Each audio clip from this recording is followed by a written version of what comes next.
हातातला टाकून दे बाळा. अगं चालू की चिंचोका टाकून दिला तर तोंडामध्ये घालेल तो. लाव कसं सार्थक अत्यंत कशाला लावतोय ना हाताला लागेल मी बाळा. ब्लेडनी कापते त्यातला घर काढते थोडं सगळं लावलं. दाखव की किती माऊविषयी प्रेम होती चाललंय पोराचं माझ्या बघा. त्याला काळजी माझ्या केसांची. मला म्हणतो केस पुढचे होत माऊ कोंडा होईल झाला ॲक्च्युली कोंडा लावते तुला कोरफड असं म्हणतो मला. हे बघा जरा लांब फोन असला माझा आवाज येत नसेल तुम्हाला त्याबद्दल सॉरी कारण की माझ्याकडे माईक नाही आहे.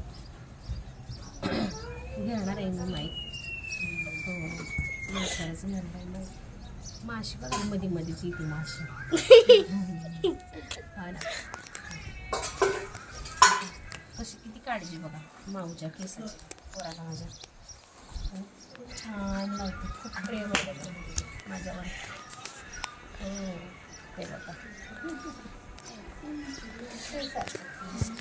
खूप उशीर झाला तर आम्ही रानात पण जाणार आहे ना सारखं रानात घेऊन जाणार आहे मला. रानात पण जाणार होता त्याचं शेतामध्ये ज्वारी सार्थकच्या. हिरो त्याला आण इकडं त्याला आण रे इकडं भीमा. इकडं आण त्याला. ए भीमा आण त्याला इकडं. प्रतोष पडशील पडशील पडशील. ही बघा नुसतं आगोपणा चाललाय ऊन एवढं पडलंय आणि फिरायचं असतं याला. थांब थांब सारखं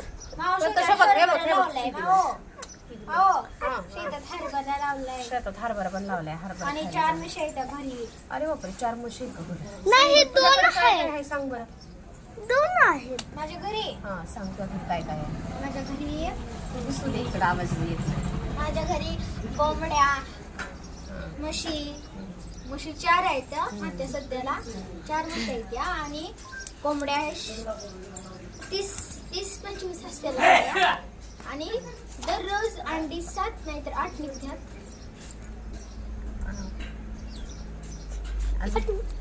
आणि हे बारकं काय डाले चिरली अगोपणा करायची.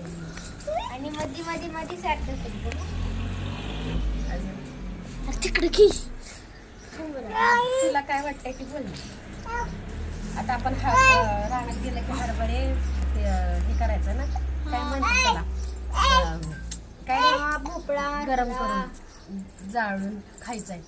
काय ग हुरडा करून सॉरी हुरडा करून खायचाय. हुरडा करून खायचं. कशी मज्जा वाटते ना करायला. आम्ही जाणार आहे तेव्हा पण व्हिडिओ करून दाखवते. मला तर हवा एवढा करून